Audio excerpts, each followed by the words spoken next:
Good evening, everyone, and welcome to another episode of On the Glass. I am your host, Brandon Abels. And tonight we're going to do a little follow-up video of our previous video talking about the Jaguars announcing that they are moving 2 games to London. We're going to do a little follow-up on that. We're going to delve a little deeper into the numbers here and try to see if we can come up with a reasonable conclusion of why Shad Khan has decided to move 2 games for London. I've got some interesting numbers here, and I think you guys are going to be very intrigued by them. We're going to break it down, and we're going to come to, like I said, a logical reason or not of why Shad Khan is deciding to move 2 games out of Jacksonville over to London. Let's get down to the history of this thing first, though. Shad bought the team in 2012 from Wayne Weaver. He bought the team back then for $770 million. At the time, the Jacksonville Jaguars were one of the lowest rated teams as far as overall revenue is concerned. So he was able to pick the Jaguars up for $770 million. Now, since 2012, the Jacksonville Jaguars have seen an increase in what they were worth steadily every year since 2012, and that started the first year that Shad had the team in 2013.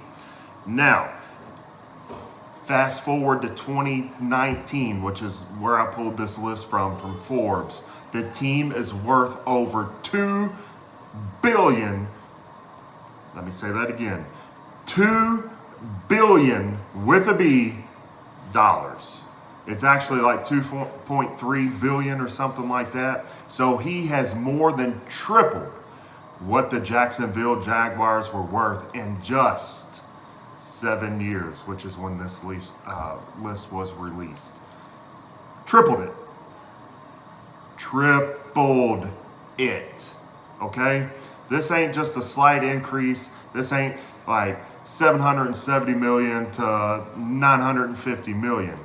No, he went from $770 million to $2.3 billion, tripling his money in just seven short years. Okay? All right. So, some interesting statistics to go along with that. If you want to look at all 32 teams in the NFL, the Jacksonville Jaguars rank 23rd for the most valuable team in the NFL. 23rd. And we're going to go from 24 to 32. Here we go. On this list behind the Jacksonville Jaguars, number 24, the Kansas City Chiefs. You know, the Kansas City Chiefs that were in the AFC Championship game in the 2019 season and that just won the Super Bowl this year. The 2018 season they were in the AFC Championship game, and then they won the Super Bowl for the 2019 season behind the Jaguars. Behind them, coming in at number 25, the New Orleans Saints. The Saints that are continual, constant winners, those Saints. Behind the Saints at number 26, the Arizona Cardinals. Behind the Cardinals, the Tampa Bay Buccaneers. Behind the Buccaneers, the Cleveland Browns. Behind the Browns, the Tennessee Titans. Behind the Titans, the Cincinnati Bengals. And then the bottom 2 in the NFL coming in at number 31 and 32, respectively, are the Detroit Lions and the Buffalo Bills. Let's break this down a little bit here because everybody wants to talk about attendance. Got to get more fans in there. Fans have got to come to the games to make the Jaguars sustainable in Jacksonville.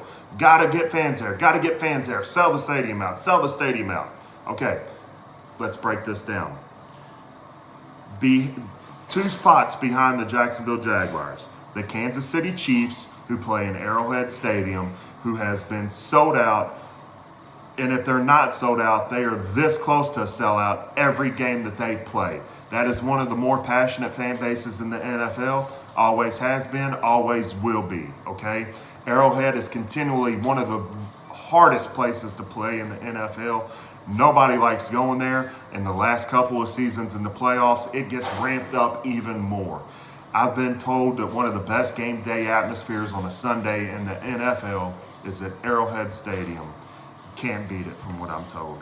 They are behind the Jacksonville Jaguars. 2 spots behind the Jaguars, the New Orleans Saints playing in the Superdome down in New Orleans. This team has been the epitome of a winning franchise for the last 10 years. Since that surprise Super Bowl win over Peyton Manning and the Colts a number of years ago, this team has skyrocketed. The last 3 or 4 years, they've had some very heartbreaking exits from the playoffs, but it is a very passionate fan base down there now. If you go to New Orleans, everything is Saints. Everything and anything is related to the Saints. They love the Saints. Anytime that they get to talk about Sean Payton, about Drew Brees, whatever the case may be, they are excited to talk to you about those 2 guys and their team. Come in behind the Jacksonville Jaguars. Even our rivals to the north, the Tennessee Titans, also come in behind the Jaguars. The Detroit Lions, who I addressed in my last video, a lady talking about the Lions and how they sell out, their worth is less than the Jaguars. She also mentioned the Cleveland Browns. They are less than the Jacksonville Jaguars. She also mentioned the New Orleans Saints, less than the Jacksonville Jaguars. Are you seeing a pattern here, people? Are you seeing it? Okay? Attendance don't solve everything. This year, Buffalo was packed to the brim, man. Man, everybody was on that Bills Mafia. And it kind of started with us back in the 2017 season when they made the playoffs for the first time in a long time in that franchise history. And they were jacked up. They were ready to go. They were buying seats left and right at the time, Everbank Field. I mean, they were juiced up and ready to go. And they've just kept that momentum going. And they travel well. Bills Mafia is represented everywhere behind the Jacksonville Jaguars. Can't make this stuff up. This is from a Forbes list. You can't make this up. These are hardcore proof in the pudding numbers, okay? All right. So we just said that the Jacksonville Jaguars were the 23rd most valuable team in the NFL, okay? The Forbes article went on to say that overall, worldwide, that the Jacksonville Jaguars are the 42nd richest sports franchise in the world. Not just North America, not just the United States of America, the world.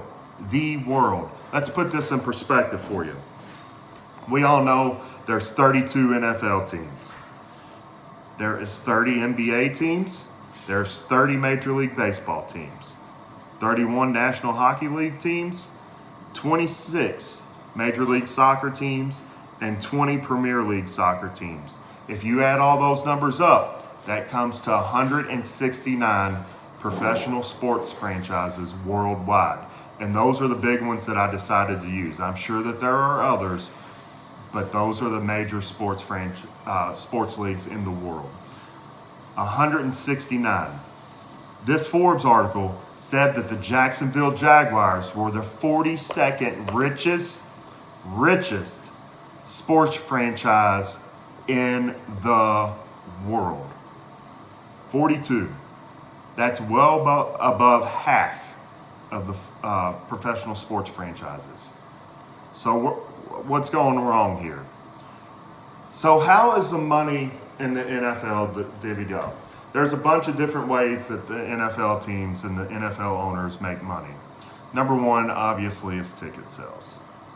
It's a no-brainer there. You got to get people into the stadium. Second, television deals.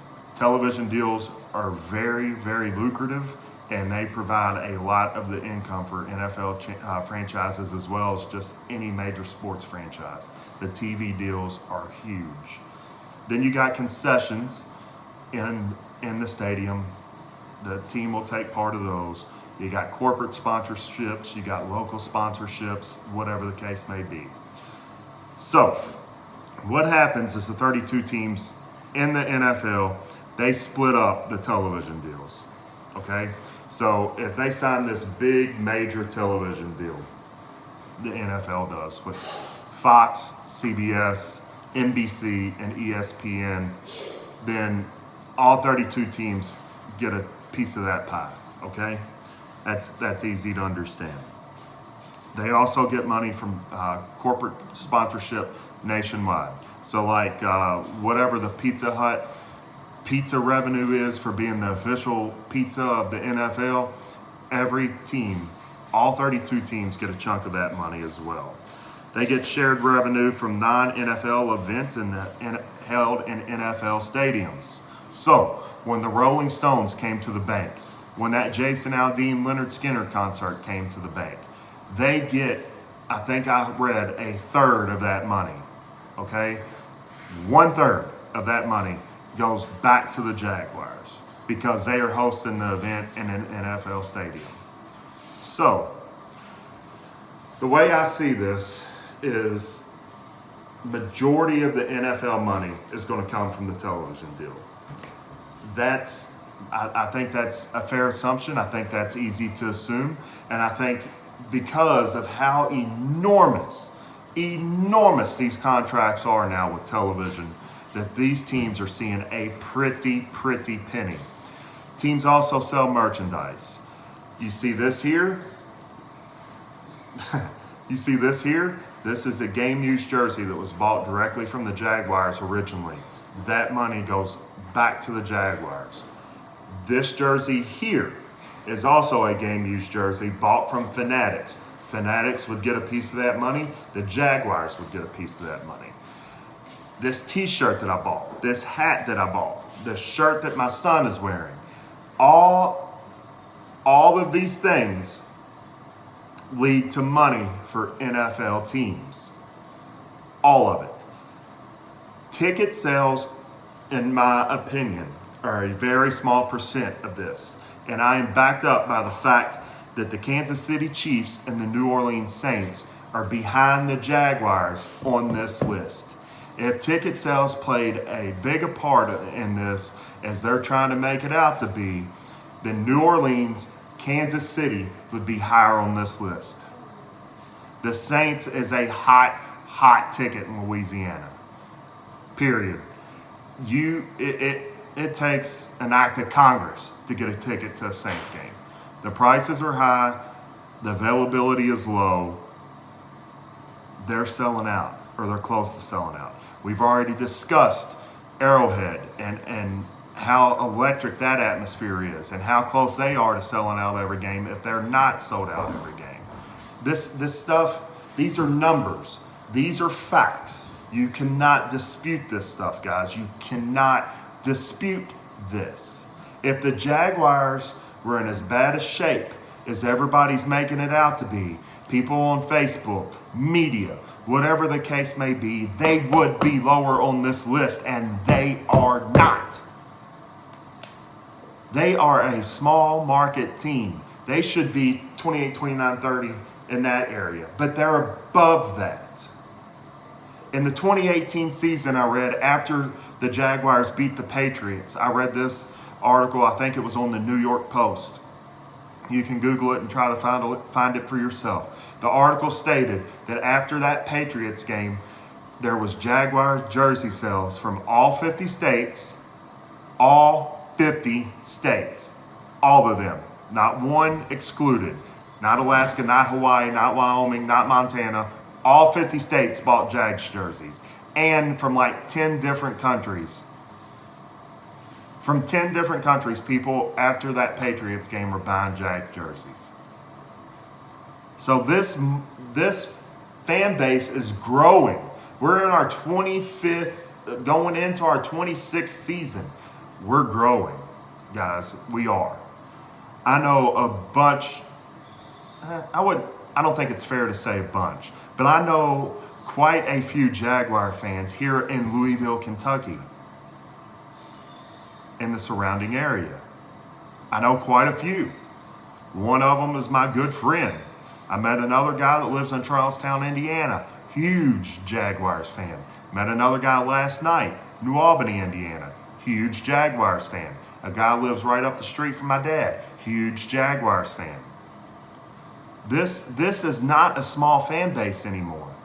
And I did write Fanatics to try to see where we rank as far as overall merchandise sales go related to the other NFL teams. But Fanatics said they could not provide me with that information. But if I had to venture a guess, I would say top 20. At the very least, top 25. Which again, pretty good for a franchise that's in its 26th season. Not bad at all. So when you start telling me that it's on the fans and Shad Khan needs to do this in order to move things forward in Jacksonville, how gullible are you? How gullible are you? You tell me what part of taking 2 home games away from the city of Jacksonville helps the city of Jacksonville. Tell me how. You're going to make your players mad. You're going to make your coaching staff mad. They're going to spend a lot of time next season away from their families and from home. Nobody wants to do that. Nobody. And for you to try to sell to me and to other fans that this is going to help Jacksonville in the long run, I don't buy it. Sorry, I just don't. It don't make sense to me. It don't add up to me. We're averaging over 57,000 fans a game. Something like that.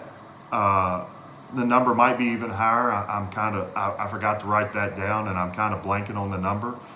And if all those people aren't in the stadium, guess what? Those tickets were still sold. That's how they can come up with that number.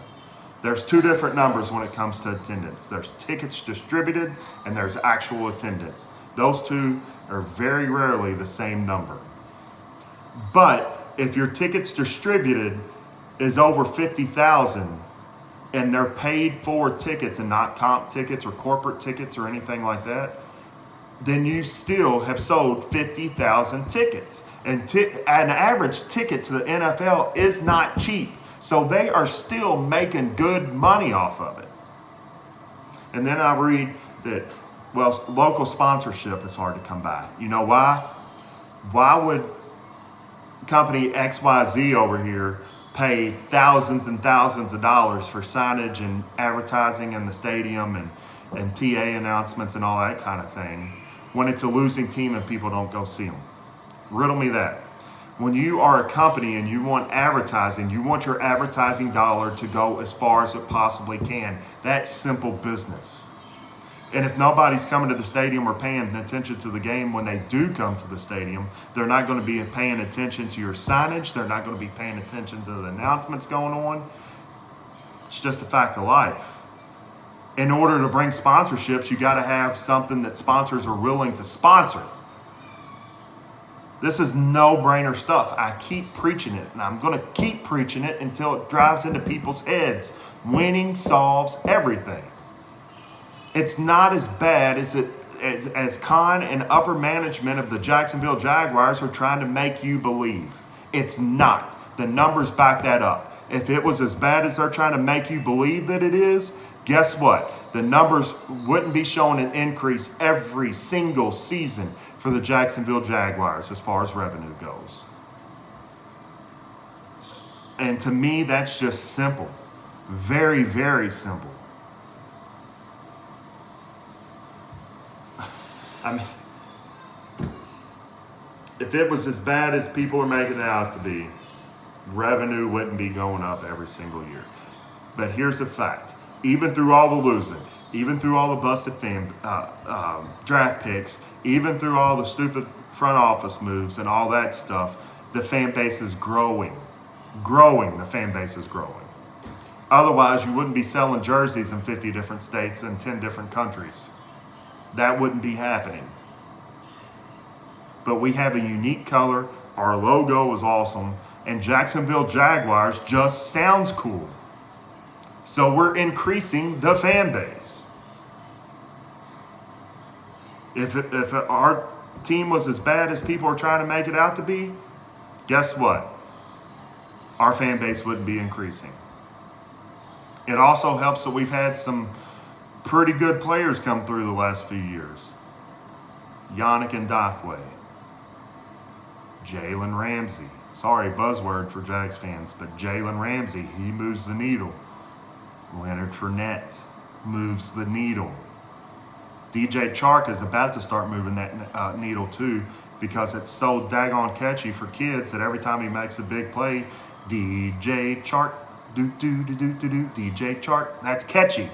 You're going to get kids onto the Jaguars. Minshew Mania. Swept the country last year, guys.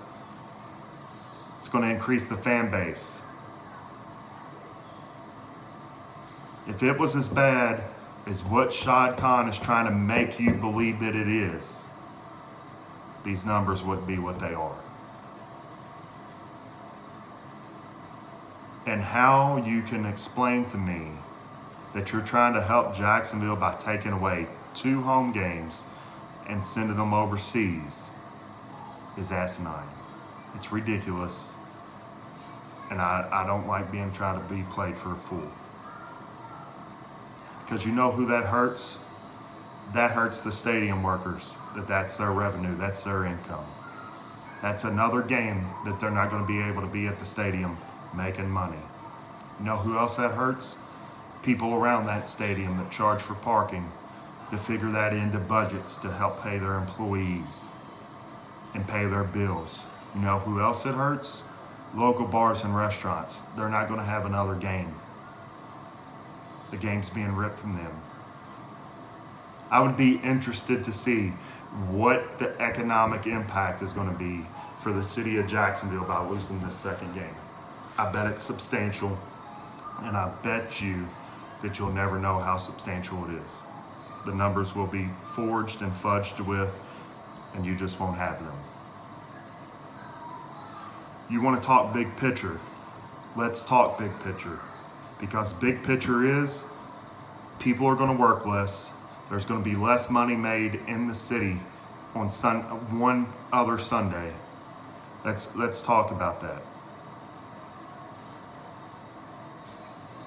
Shad, you might think that you're trying to fix problems, but all you did is you created a huge, huge snowball that's rolling out of control downhill, soon to be an avalanche.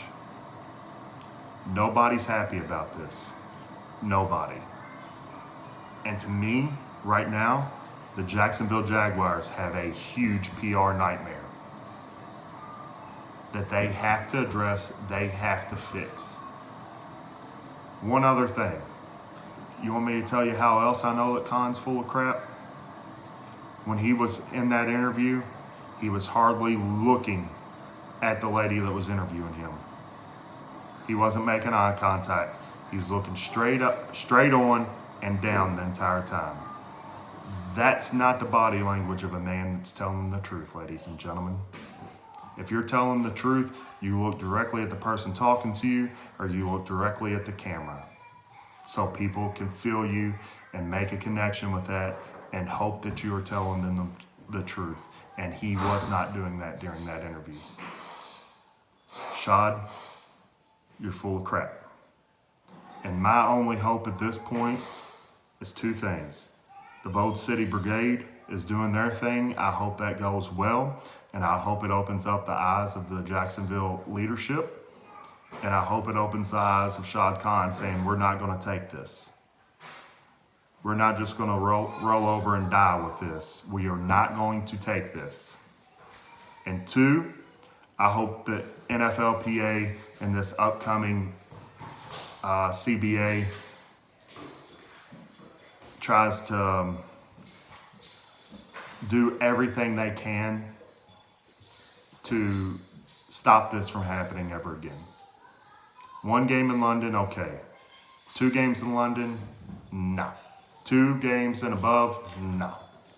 There was a gentleman that just recently commented on my last YouTube video confirming that when you go to a Jaguars game at Wembley, only about 10% of that stadium is Jacksonville Jaguars gear. 10%. The rest of it, the remaining 90% is the away team and other NFL fan bases represented. He said that nobody in London wants the Jaguars to come, and they're not going to switch their allegiances from other teams if they do move to London. Failed experiment. Say it with me. Failed experiment. All you got to do is win. Get good players, keep good players, and win. And you will see your revenue continue to go up. You will see the fan base continue to grow, and you will see more people at the bank on Sundays. Do you agree with me? Do you disagree with me? Hit the comments below. Please be sure to like this video. Be sure to share this video. Comment if you want to. And most importantly, smash that big red subscribe button down there so you can get alerted to videos that I do. A lot of them will be Jacksonville Jaguar related, but I also do a lot just overall sports topics as well. Smash that subscribe button. If you want to get in contact with me, ontheglass34@gmail.com. ontheglass34@gmail.com. Send me an email. Let's talk. I'd also like to remind you about my friends at Shady Rays. If you are in the market for a new pair of sunglasses, be sure to check out shadyrays.com. Quality, affordable sunglasses. The best part about them, if you lose a pair, break a pair, just call Shady Rays, email Shady Rays, whatever the case may be. Tell them what happened, pay for shipping. They get you a new pair of sunglasses right out to you. You can't beat it. You don't get that with Ray-Ban and Oakley. ShadyRays.com, people. Check them out. Give them a try. You will not be disappointed. ShadyRays.com. As always, thank you for viewing this video. Thank you for all the feedback on my last video. Let's keep this train rolling. Let's keep this ball rolling, guys. It's a lot of fun to do. I enjoy doing this, and let's keep it going. Like this video, share this video, subscribe to this video. Let me know what you think in the comments below. But for now, this has been another episode of On the Glass, and I am your host, Brandon Eccles. We'll see you next time on the Glass.